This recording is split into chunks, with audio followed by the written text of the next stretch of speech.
నమస్కారం, welcome to JP news. నిరుపేద బడుగు బలహీన వర్గాల విద్యార్థులకు నాణ్యమైన విద్యను అందించి వారిని ఉన్నత శిఖరాలకు చేర్చడమే లక్ష్యంగా రాష్ట్ర ప్రభుత్వం పనిచేస్తుందని వెంకటగిరి మండల అధ్యక్షురాలు తమ్మిరెడ్డి తనుజా శివారెడ్డి పేర్కొన్నారు. తిరుపతి జిల్లా వెంకటగిరి పట్టణంలోని సాంఘిక సంక్షేమ వసతి గృహ 4లో విద్యార్థులకు ప్రభుత్వ తరపున మంజూరైన వివిధ రకాల సామగ్రిని ఆదివారం సాయంత్రం ఆమె ముఖ్య అతిథిగా హాజరై పంపిణీ చేశారు. పట్టణంలోని 7 వసతి గృహాల విద్యార్థులకు ఒకే వేదికగా నిత్యం అవసరమయ్యే దుప్పట్లు, ప్లేట్లు, గ్లాసులు, టీషర్ట్లు, షూలు మరియు సాక్స్లను విద్యార్థులకు స్వయంగా అందజేస్తూ వారిలో ఉత్సాహాన్ని నింపారు. ఈ సందర్భంగా జరిగిన సభలో తమ్మిరెడ్డి తనుజా శివారెడ్డి మాట్లాడుతూ కీలక వ్యాఖ్యలు చేశారు. విద్యార్థులు ఎలాంటి ఇబ్బందులు పడకుండా చదువుకునేలా ప్రభుత్వం వసతి గృహాల్లో మెరుగైన వసతులు, ఆధునిక సామగ్రిని సమకూరుస్తోందని స్పష్టం చేశారు. విద్యార్థులంతా ప్రభుత్వం అందిస్తున్న ఈ అవకాశాలను సద్వినియోగం చేసుకోవాలని, క్రమశిక్షణతో చదివి జీవితంలో ఉన్నత స్థానాలకు చేరుకోవాలని ఆకాంక్షించారు. చదువు ద్వారానే సమాజంలో గుర్తింపు లభిస్తుందని, కష్టపడి చదివి తల్లిదండ్రుల కలలను నిజం చేయాలని ఆమె పిలుపునిచ్చారు. ఈ కార్యక్రమం అంతా ఎంతో ఆత్మీయ వాతావరణంలో విద్యార్థుల కోలాహలం మధ్య సాగింది. ప్రభుత్వం అందించిన నాణ్యమైన వస్తువులను అందుకున్న విద్యార్థులు హర్షం వ్యక్తం చేశారు. ఈ కార్యక్రమంలో ఏవో Lakshmi Narasimha, MPTC Shankaraiah, Telugu Desam party Tirupati parliament కార్యదర్శి వెంకటాచలం, ప్రముఖ నాయకులు జలగం బాబునాయుడు, తమ్మిరెడ్డి శివారెడ్డిలతో పాటు సాంఘిక సంక్షేమ శాఖ వార్డెన్లు, సిబ్బంది, ఇతర ప్రజాప్రతినిధులు తదితరులు పాల్గొన్నారు.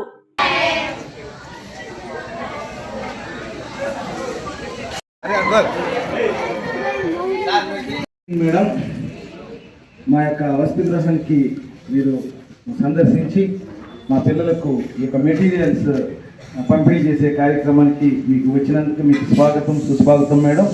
ఇప్పుడు మన యొక్క వెంకటగిరి ఎంపీపీ గారు తనుజా శివారెడ్డి గారిని వేదికను అలంకరించాల్సిందిగా కోరుచున్నాం.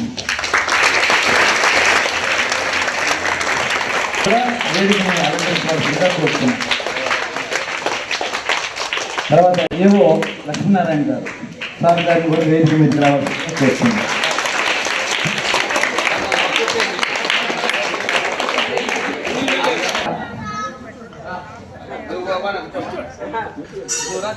మన శివారెడ్డి గారిని కూడా వేదిక మీద రావాల్సిందిగా కోరుతున్నాం. మన వెంకటగిరి పట్టణంలో ఉన్నటువంటి సాంఘిక సంక్షేమ బాలుర మరియు బాలికల వసతి గృహాల యొక్క వార్డెన్స్ను కూడా వారికి కేటాయించినటువంటి సీట్లలో వారిని కూర్చోవలసిందిగా కోరుచున్నాం.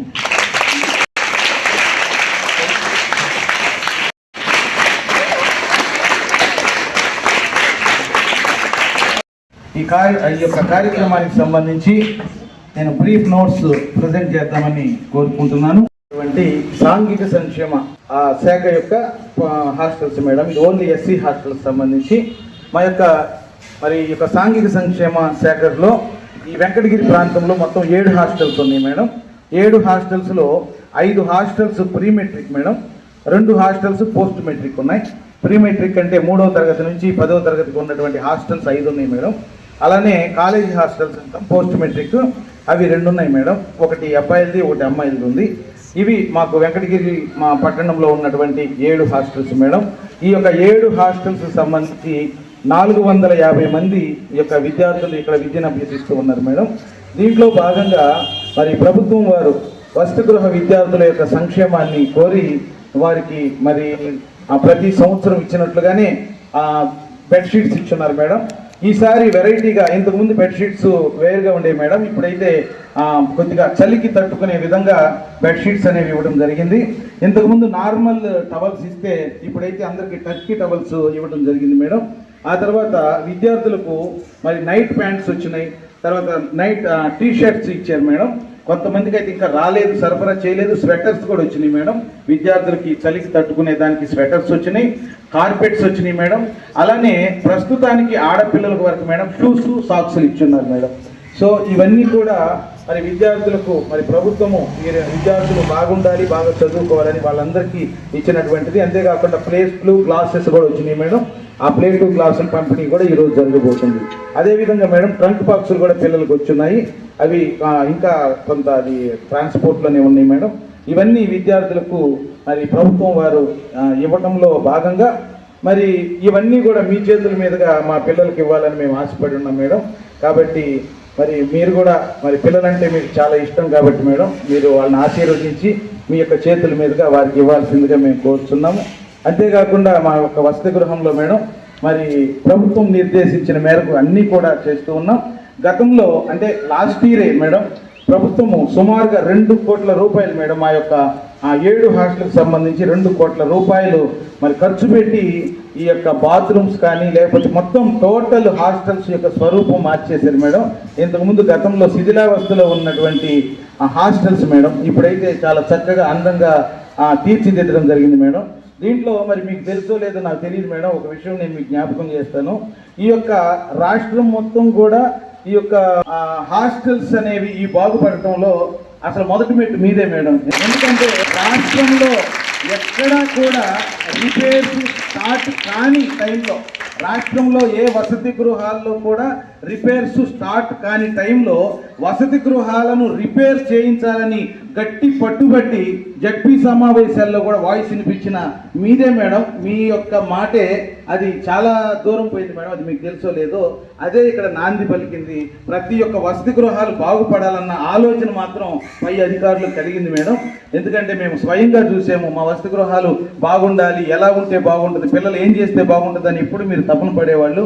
సో దానికి అనుగుణంగా మేడం ఇన్నాళ్ళు చూసినట్లు లేవు మేడం. ఇప్పుడు మీరు ఎక్కడికి వెళ్ళినా కూడా వసతి గృహాలన్నీ చక్కగా మరి పిల్లలకి మరి అనుకూలంగా సౌకర్యవంతంగా తీర్చిదిద్దబడ్డాయి మేడం. తర్వాత బాత్రూమ్స్కి ఇంతవరకు మేడం ఇది వరకు ఎలా ఉందంటే వాటిని ఎవరు శుభ్రం చేయాలో కూడా మాకు అర్థమయ్యేది కాదు మేడం. ఎందుకంటే వర్కర్లకి చెప్తే మరి వాళ్ళే వచ్చి మరి వంట చేయాలి, వాళ్ళే వచ్చి పిల్లల్ని చూడాలి మేడం. కాబట్టి ఈసారి ప్రభుత్వం ఏం చేసిందంటే మరి అనేక మంది మాన్యువల్ స్కావెంజర్స్ని పెట్టారు మేడం. వాళ్ళ పోస్టులు ఇచ్చి ఒక్కొక్క హాస్టల్కి ఒకరిని, అంటే 100 మంది లోపు ఉన్న వాళ్ళకి ఒకరిని ఇచ్చారు, 100 మంది కన్నా పైగా ఉన్న వాళ్ళని 2 వర్కర్స్ని ఇచ్చారు మేడం. వాళ్ళు కేవలం పరిసరాల పరిశుభ్రత, బాత్రూమ్స్, టాయిలెట్స్ ఇవన్నీ చేయడానికి ఇప్పుడు మాకు మనుషులను కూడా మాకు ఏర్పాటు చేశారు మేడం. ప్రభుత్వము ఈ విధంగా మేడం చక్కగా మంచి వాతావరణాన్ని పిల్లలకు కల్పించి మరి ఇటీవలే మేడం నూతనంగా ఆట వస్తువులు, స్పోర్ట్స్ మెటీరియల్ కూడా ఇచ్చున్నారు మేడం. వాటితో చక్కగా పిల్లలు ఆడుకుంటున్నారు, చదువుకోవడానికి కూడా బాగుంటుంది మేడం. అంతేకాకుండా గత ఎస్ఎస్సి ఫలితాల్లో మేడం దాదాపుగా మా యొక్క ఈ యొక్క 7 హాస్టల్స్ నుంచి సుమారు 20 మంది 500కు పైగా మార్కులు తెలుసుకున్నారు మేడం. ఏ హాస్టల్లో మేడం 5 మందిలో స్కూల్ బస్ కూడా ఆపుతారు మేడం. కాబట్టి ఈ వస్తువులలో చదువులో కూడా 5 ఫోకస్ చేసి హాస్టల్లో విద్యార్థులు బాగా చదివితే రేపు వాళ్ళు ఉన్నత స్థానాలు పోయిన తర్వాత వాళ్ళు ఉండే గ్రామాల్లో ఉండే ఇటువంటి పిల్లకాయలు కూడా ఉన్నతంగా తీర్చిదిద్దడానికి వాళ్ళు తన వంతు సహాయం చేస్తారని ప్రభుత్వం భావిస్తుంది. కాబట్టి మీరందరూ చక్కగా చదువుకొని రేపు భవిష్యత్తులో మంచి ఉద్యోగాలు చేసి, మీరు ఉద్యోగాలు చేసిన తర్వాత మీ యొక్క గ్రామాలకు కూడా మీ వంతు సహాయ సహకారాలు అందించి ఇదే విధంగా చదువుకునే పిల్లలు కూడా మీరు ఏదైనా సహాయ సహకారం అంది వాళ్ళని కూడా బాగా చదివించేటట్టు మీరు ఉన్నత స్థానానికి పోయిన తర్వాత మీ ద్వారా వాళ్ళు కూడా సహకారం పొంది ఇంకా మన దేశాన్ని ఉన్నత స్థానం తీసుకుని ఆశిస్తూ ఈ అవకాశం ఇచ్చిన నాకు హాస్టల్ సిబ్బందికి, అధికారికి అందరికీ నా నమస్కారాలు.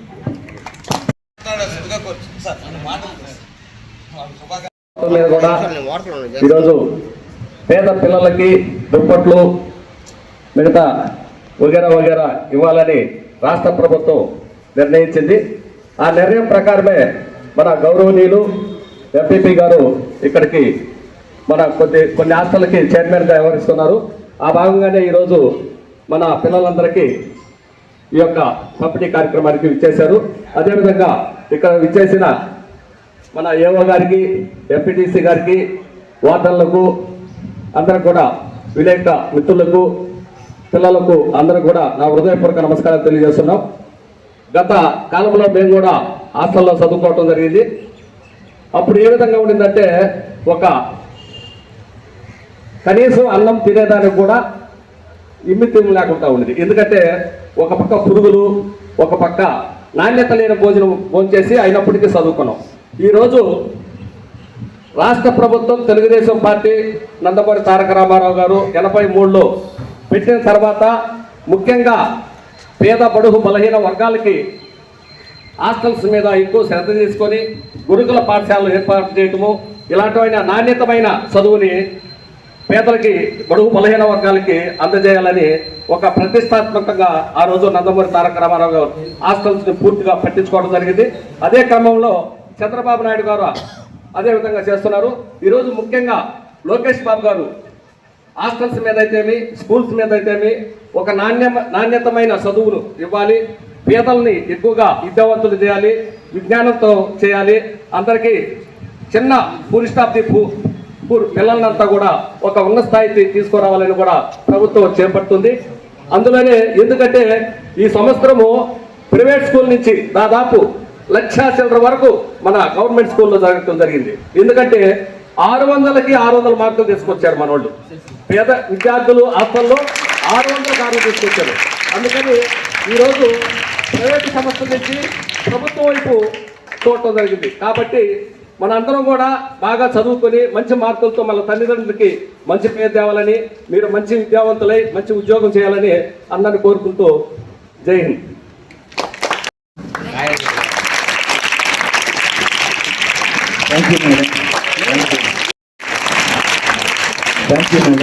విద్యార్థులకి ఇక్కడికి ఇచ్చేసిన మీడియా వారికి అందరికీ కూడా నా నమస్కారాలు. మన రాష్ట్ర ప్రభుత్వం మంచిగా టీషర్ట్స్, అలాగే టవల్స్, దుప్పట్లు, ఇలా హాస్టల్ మెటీరియల్స్, బుక్స్, బ్యాగ్స్ మీకు సంబంధించిన ప్రతి ఒక్కటి కూడా ఫ్రీ సర్వీస్ చేస్తూ మిమ్మల్ని గొప్ప స్థానంలో ఉంచడానికి మన విద్యాశాఖ మంత్రి గారు కూడా ఎంతో కృషి చేస్తున్నారు. మీరు వీటిలన్నింటినీ దృష్టిలో పెట్టుకొని అప్పటి రోజులతో పోల్చుకుంటే ఇప్పటి రోజులు మంచిగా హాస్టల్ వసతి, అలాగే మంచి ఫుడ్, చదువుకోవడానికి మంచి టీచర్స్, అలాగే మీరు చదువుకోవడానికి బుక్స్, మెటీరియల్స్ అన్నీ కూడా ప్రభుత్వమే ఏర్పాటు చేస్తుంది. అప్పటి రోజుల్లో కన్నా ఇప్పటి రోజుల్లో చదువు చాలా మెరుగైనది. అలాగే మంచిగా చదువు చెప్పడానికి కూడా మంచి గెజెటెడ్ టీచర్స్ని కూడా మనకు ఎంతో చక్కగా మన ప్రభుత్వం ఏర్పాటు చేశారు.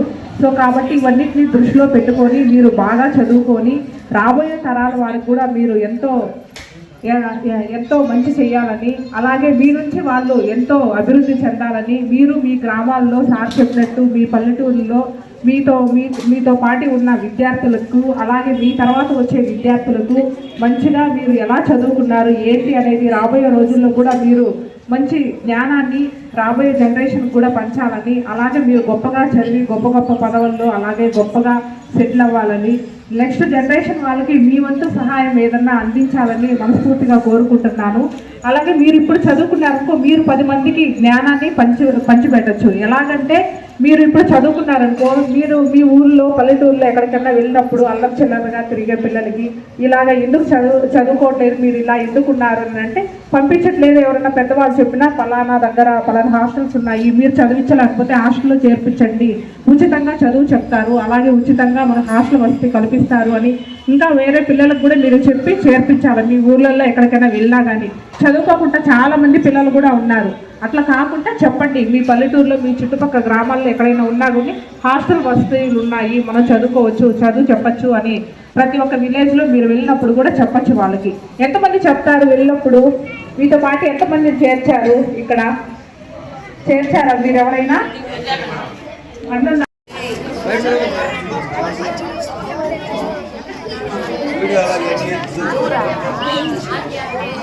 మేడం అటే ఉన్నాం మేడం ఫోటో